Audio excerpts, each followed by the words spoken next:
merupakan salah satu kabupaten penghasil sagu terbesar di Provinsi Riau.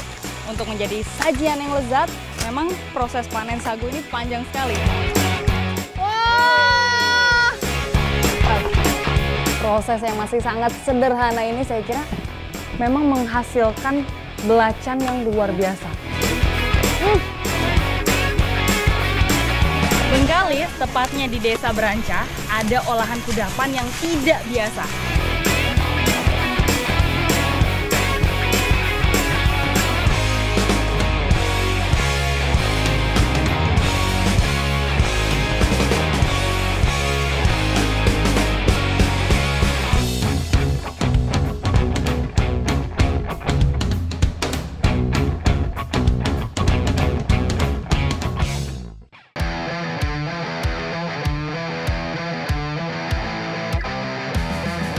Berada di jalur pelayaran internasional, aktivitas lalu lalang kapal di Selat Bengkalis, Provinsi Riau memperlihatkan pemandangan yang tidak biasa. Sebuah kapal kayu nampak berjalan pelan membelah lautan. Di belakangnya, mengular ratusan batang sagu yang dirangkai rapi mengikuti arah gerak perahu. Inilah dia, ratusan tual-tual sagu yang terkumpul yang sebentar lagi akan dibawa menuju tempat pengolahan sagu. Ikuti jejak saya, jejak petual. Sebelum sampai di Selat Bengkalis, asal-usul rangkaian tual ini dimulai jauh dari salah satu sudut pulau. Tepatnya di Desa Pematang Dukuh.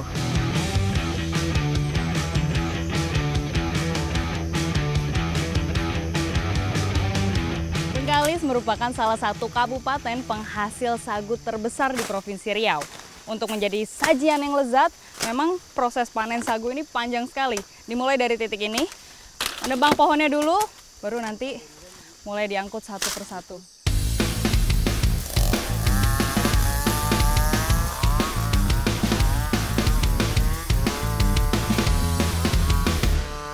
Rata-rata pohon yang ditebang berumur di atas 6 tahun, dengan ciri ujung batang yang mulai membengkak. Jadi pohon sagu ini panjangnya kurang lebih ada 5 meter dan mau dipotong per 1 meter supaya lebih mudah nanti dibawanya. Para penebang ini bukan pemilik kebun, melainkan pekerja lepas yang dibayar berdasarkan jumlah batang sagu yang dihasilkan.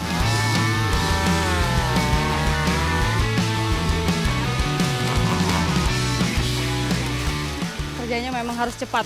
Tadi baru bersihin pohon yang di sana, di sini udah ditebangin lagi. Karena dalam sehari itu bisa 5 pohon yang ditebang.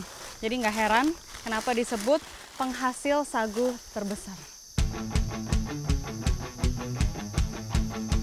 Provinsi Riau memiliki luas lahan sagu kurang lebih 87.000 hektar. Dengan jumlah produksi mencapai 274.000 ton per tahun. Hampir separuhnya berasal dari Kabupaten Bengkalis.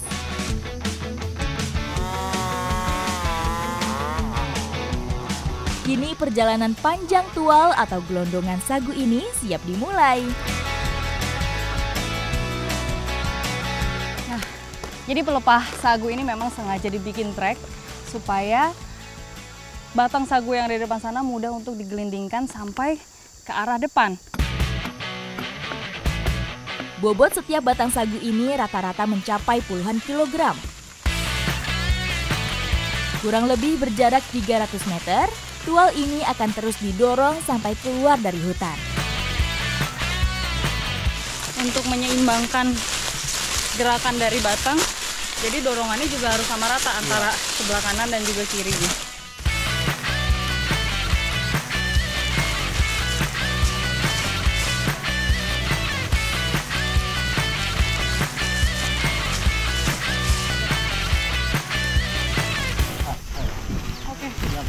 Karena mau lewat jembatan kayu, jadi harus sama ahlinya.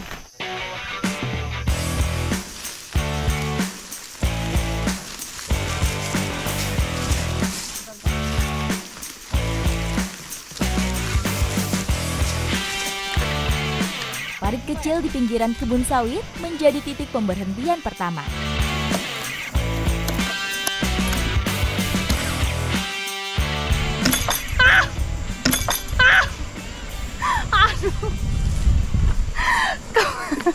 kepentok kepala sendiri.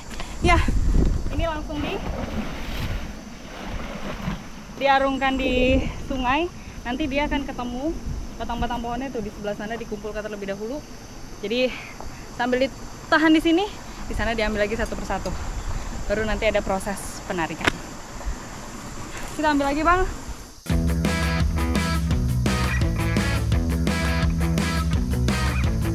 Tual sagu yang sudah terkumpul sementara akan terus terapung di parit ini, menunggu debit air naik yang akan membawanya ke muara sungai.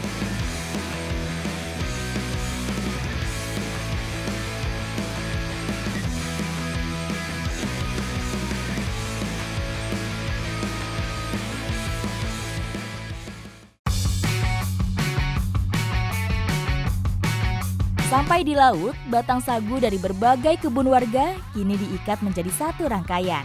Sekarang saya berada di tengah Selat Bengkalis membawa ratusan tual sagu yang sebentar lagi akan dibawa ke tempat pengolahan sagu.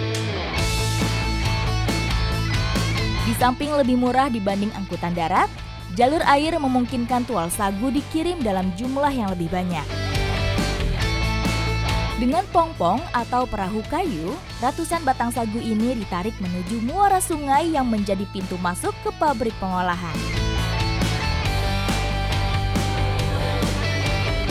Ini karena kondisi airnya mulai surut, maka dari itu tual-tual ini harus diikat terlebih dahulu di dekat-dekat sini saja. Nanti kalau air sudah pasang baru lanjut dibawa.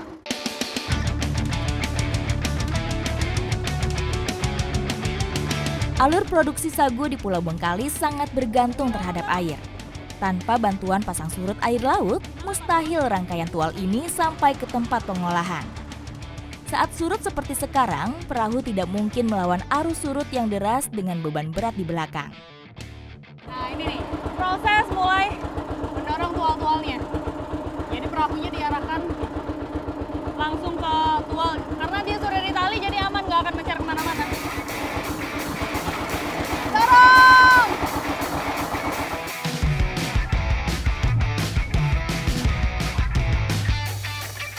Untuk sementara, rangkaian tual sagu sepanjang ratusan meter ini kembali bersandar di tepian pohon bakau sambil menunggu air laut pasang kembali.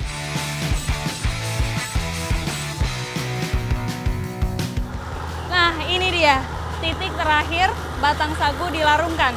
Sekarang di depan saya sudah ada tempat pengolahan sagu.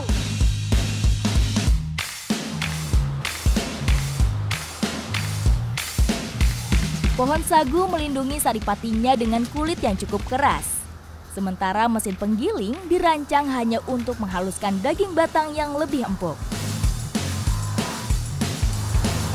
Halo Ibu. Udah mau selesai nih Bu? Udah batang yang baru? Udah yang baru? Oh itu, oh cepet juga ya. Jadi ini adalah proses pertama sebelum sagu ini diolah. Jadi batangnya harus dikupas dulu kulitnya. Dan yang ngupas, Ibu namanya siapa Bu? Bu Nur. Dengan hanya mengandalkan tenaga manusia, proses pengupasan menjadi tahapan yang paling sulit dan lama. Sehingga titik ini menjadi tahapan paling sibuk dan melibatkan banyak pekerja. Batang sagu di sini semuanya memang dikupas secara manual. Nah setelah dikupas, disitulah proses dibagi-bagi kurang lebih mungkin jadi 4 atau 5 bagian. Bagian inti yang sudah dibelah seperti ini akan lebih mempermudah proses pemarutan.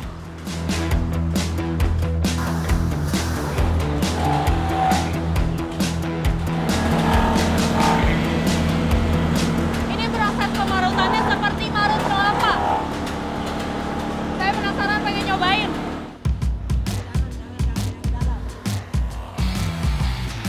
Kini, batang sagu berubah menjadi halus dan lunak. Hasil parutannya ini akan dicampur dengan air, lalu masuk ke kolam-kolam penyaringan yang ada di sebelah sana. Memang ada banyak sekali kolamnya, karena memang disaringnya juga berkali-kali.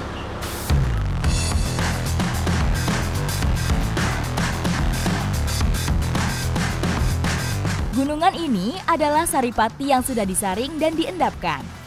Batang sagu kini sudah benar-benar berubah bentuk. Namun, nama sagu tetap melekat meski wujudnya sudah menjadi tepung putih. Seolah menjadi pengingat pada prosesnya yang panjang dan rumit. Setelah batang sagu tumbuh bertahun-tahun kemudian dipanen dan melalui proses yang begitu panjang, akhirnya jadilah tepung sagu ini yang nantinya akan diproses lagi menjadi berbagai jenis makanan. Ikuti jejak saya, jejak petualang.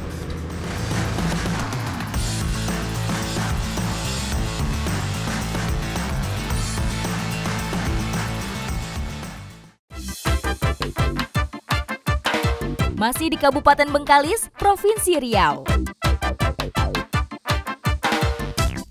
Keseruan ini adalah salah satu keseharian warga di daerah Selat Baru. Mencari gundukan tanah, membuat lubang, lalu memompanya dengan kaki. Ada nggak, Bang? Belum ketemu. Belum ya? Dirogoh terus. Sekarang saya sudah berada di pinggir pantai Selat Baru Bengkalis dan sedang mencari udang yang memiliki bentuk yang unik. Dia itu bisa hidup di darat dan juga di air. Seperti apa? Ikuti jejak saya, jejak petualang. Rama-rama, itulah binatang yang kami cari. Meski belum populer, lobster tanah ini banyak dicari karena bagi sebagian orang memiliki rasa yang lezat. Rama-rama banyak hidup di kawasan hutan bakau yang terkena pasang surut air laut. Nah, di sini nih pas banget ada dua lubang yang berdekatan.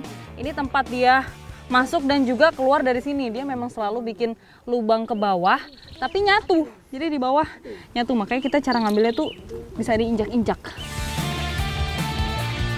Gundukan ini terbentuk dari galian sarang yang diangkut ke permukaan. Ciri-ciri lubang yang ada rama-ramanya itu biasanya dia memang meninggalkan jejak dengan tumpukan lumpur yang masih basah. Jadi dia membentuk gunung seperti itu.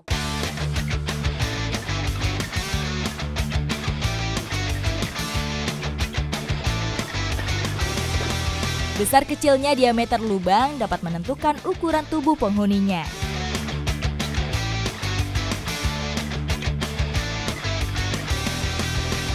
Dengan memompa lubangnya, rama-rama merasa terganggu dan terusir, sehingga akan keluar dari sisi lubang yang lain. Dapat, Ibu. Wah, akhirnya dapat juga. Ini dia rama-rama yang kita cari. Memiliki bentuk yang unik karena di bagian depan ini dia ada capit seperti kepiting dan bagian belakangnya dia punya buntut yang panjang seperti kalajengking. Panjang tubuh rama-rama dewasa bisa mencapai 5 hingga 30 cm, tergantung pada jenis kelaminnya. Tubuh rama-rama betina biasanya relatif lebih besar dan panjang dibanding rama-rama jantan.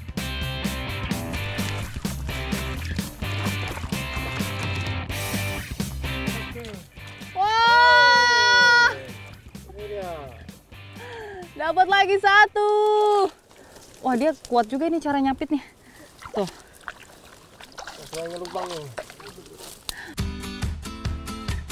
Terik matahari dan udara panas khas pesisir akhirnya mengakhiri pencarian kami.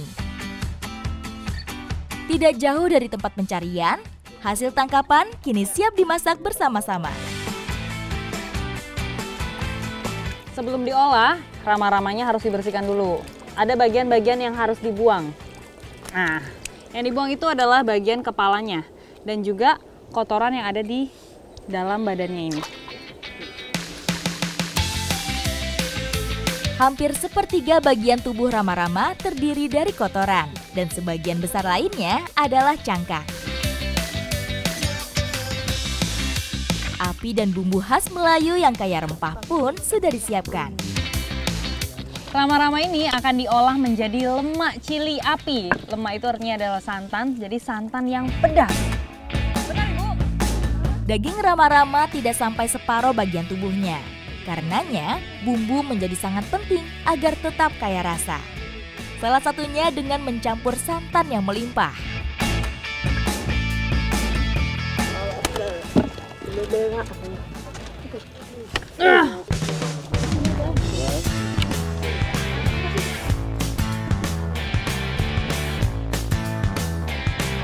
Tungku sederhana ini tidak lama lagi akan membuat rama-rama menjadi makanan sore yang lezat.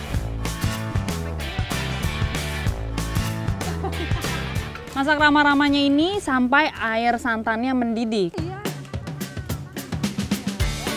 Setelah hampir seharian bergelut di atas lumpur, rasa lapar semakin sulit ditahan. Terlebih lagi, aroma uap lemak cili api semakin kuat tercium di hidung. Tanpa basa-basi, tangan kami langsung merogoh ke dalam kuali. Enak itu bagian capitnya.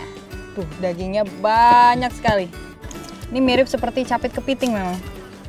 Coba kalau dari rasa.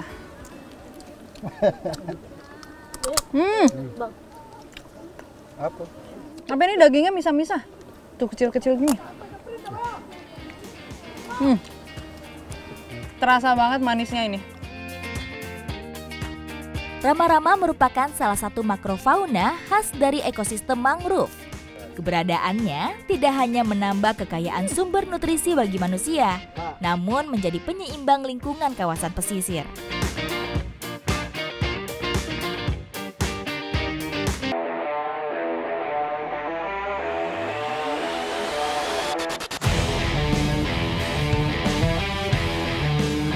Hujan mengiringi perjalanan kami. Saat perahu yang saya tumpangi bersama nelayan Desa Teluk Lata, Kabupaten Bengkalis, menyusuri sungai menuju sebuah pondok di ujung muara. Bagian mata pencaharian penduduk Desa Teluk Lata yaitu mencari udang. Udang ini disini namanya apa, Bu? Udang gagau. Udang gagau. Udang gagau atau udang rebon. Nah, memang mencarinya harus ke tengah laut dan nanti akan diolah menjadi belacan. Ikuti jejak saya, jejak petualang.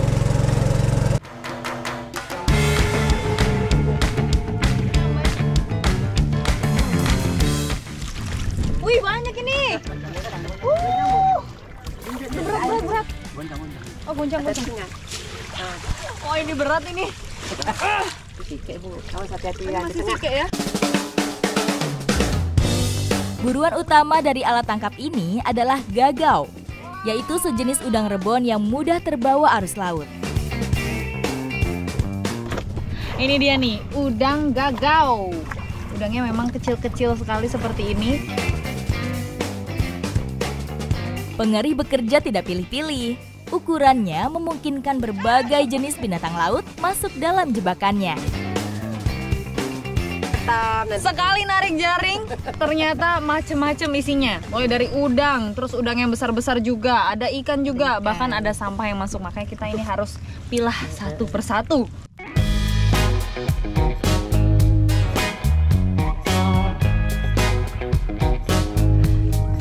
Dapat satu ikan timah nih, dia panjang. Tapi udah mati posisinya. Mungkin karena ketumpuk-tumpuk sama udang-udang yang banyak sekali.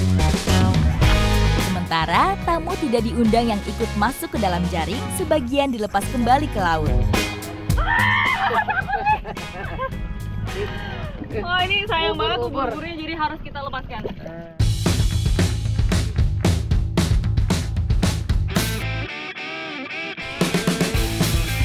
Pengerih cukup berat karena disusun dari jaring yang besar mengerucut hingga ke jaring yang makin halus dan berlapis. Pengerih ini memang unik. Kelihatan tuh dari bentuk panjang dan lebarnya memang membentuk kerucut ke bawah. Lebarnya itu kurang lebih sekitar 4 meter dan panjangnya 7 meter. Nah, ini jaringnya nanti ditaruh ke bawah. Udang-udangnya mulai masuk dari mulutnya yang di sebelah sana tuh yang depan itu.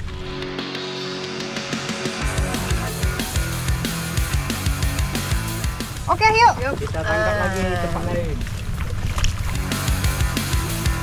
Setiap nelayan memiliki beberapa amba yang dipasang. Saat musim gagau tiba, mereka bisa menghasilkan hingga ratusan kilogram dalam sekali angkat.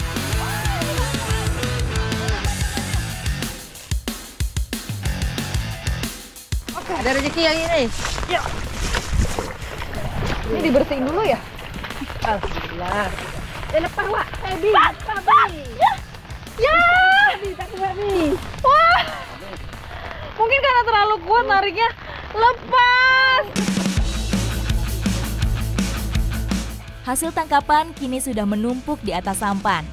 Rezeki para nelayan ini tidak surut seiring hujan yang terus mengguyur. Nah, setelah ini kita akan ke pondok untuk mengolah udang-udang gagal hasil tangkapan kita hari ini menjadi olahan yang khas. Ikuti jejak saya, jejak petualang.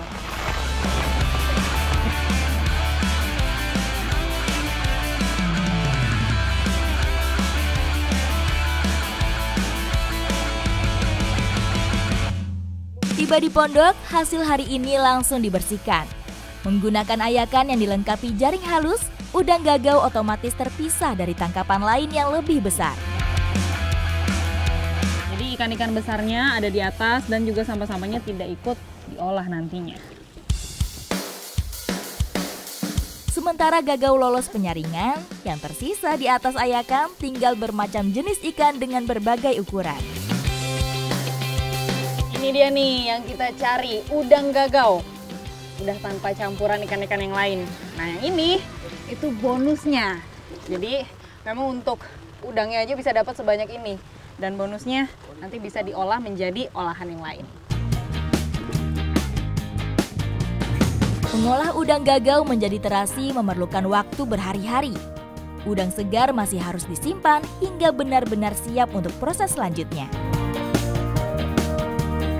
Udang gagau yang sudah dibersihkan harus difermentasi dulu selama semalaman atau kurang lebih 10 jam, baru setelah itu bisa diolah menjadi belacan atau terasi.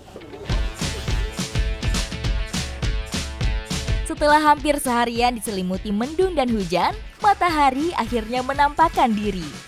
Bertepatan dengan ayunan alu besar kami menumbuk udang hasil tangkapan kemarin. Setelah difermentasi, lanjut ke penumbukan yang pertama. Nanti kalau sudah ditumbuk, dikeringkan. Setelah itu baru ditumbuk lagi sampai benar-benar halus. Sebentar lagi, hasil tumbukan akan dipaparkan langsung di bawah terik matahari selama seharian. Nah ini proses penjemurannya itu seharian penuh, apalagi kalau lagi terik seperti ini. Nah setelah itu dihaluskan lagi, kemudian baru dicetak.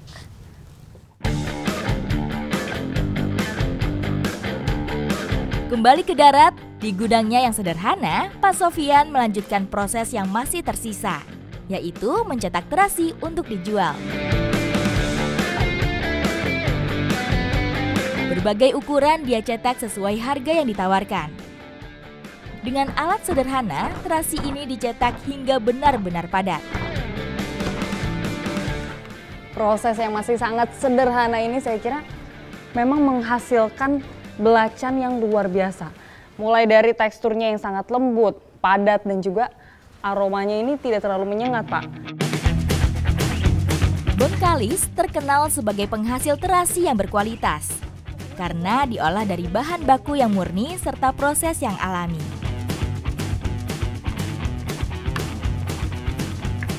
Ini saya penasaran nih rasanya. Memang murni tapi asin pisan. Iya. Saya jemur ya, Pak. Iya. Bu, ini yang paling kecil. Ini ya? Iya.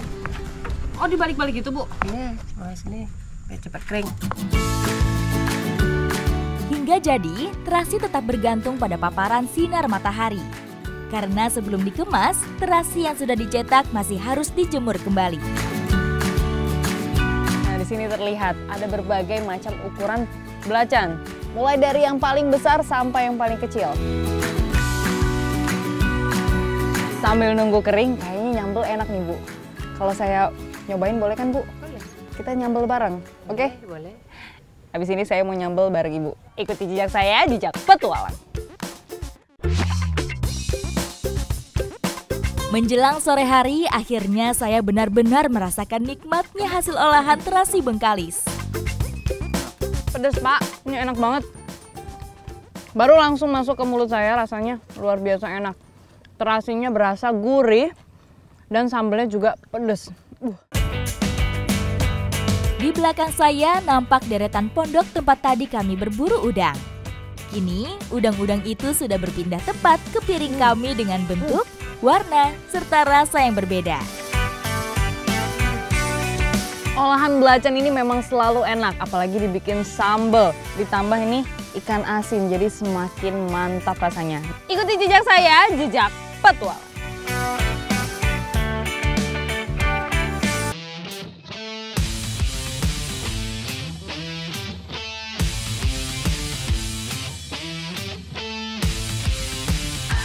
Pohon karet identik dengan getah, bahan dasar mentah untuk berbagai macam jenis produk turunan. Di Kabupaten Bengkalis, tanaman karet tidak melulu untuk disadap. Sebagian warganya berinovasi, sehingga komoditas perkebunan ini melahirkan produk baru yang belum tentu ada di tempat lain. Bengkalis, tepatnya di Desa Berancah, ada olahan kudapan yang tidak biasa. Nah, habis ini saya akan mencari bahan tersebut. Ikuti jejak saya, jejak petualang. Selain sawit dan sagu, perkebunan karet merupakan salah satu komoditas unggulan Kabupaten Bengkalis.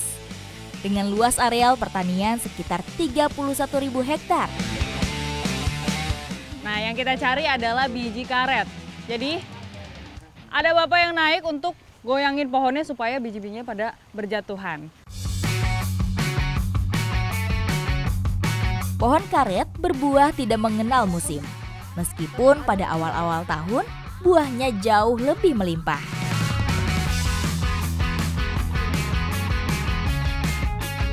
Saat matang, kulit luar buah karet akan pecah dan jatuh dengan sendirinya, menyisakan biji yang terbungkus batok tipis. Wah, ternyata setelah dikumpulkan, biji-bijinya udah sebanyak ini. Dalam satu hari itu sebanyak ini. Dalam satu hari sebanyak ini, jadi lumayan juga, apalagi kalau pas lagi panen besar ya.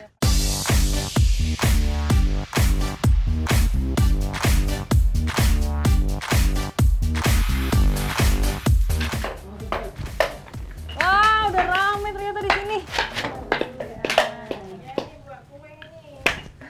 Kita buat sama-sama. Kalau ini udah kering ya? Biji karet telah mengilhami banyak kaum perempuan di desa ini. Dengan peralatan sederhana, mereka memulainya dari dapur sempit seperti ini. Biji karet yang tadi kita sudah ambil karena masih basah, jadi harus dikeringkan terlebih dahulu. Dan yang ini sudah siap untuk diolah.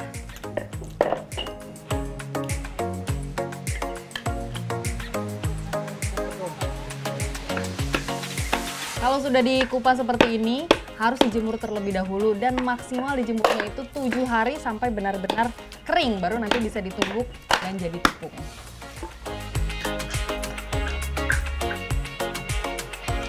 Bu, kita mau bikin apa, Bu? Ini buat ilik-ilik ini, ilik-ilik biji karet. Ilik-ilik biji karet. Kenapa namanya ilik-ilik? Karena cara bikinnya dipelintir seperti ini, digiling-giling menjadi kecil-kecil. Beragam produk lahir dari dapur ini. Namun hari ini saya akan mencicipi salah satu yang khas. Ah, ini nih Bu, nyaris Bu. Nah, tapi pipih. Aduh, saya udah gagal berkali-kali nih. Sebentar saja masuk penggorengan, akhirnya olahan biji karet kini siap dinikmati.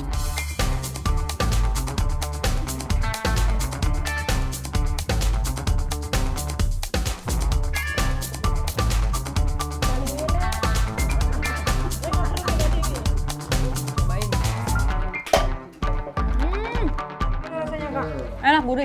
Inilah rasa biji karet nih. Renyah, renyes, enak. Manusia merupakan makhluk kreatif. Tatkala alam menyediakan, kita tinggal berpikir dan bekerja untuk mengembangkannya. Luar biasa memang, biji karet bisa diolah menjadi kudapan ilik-ilik ini. Ikuti jejak saya, jejak petualang.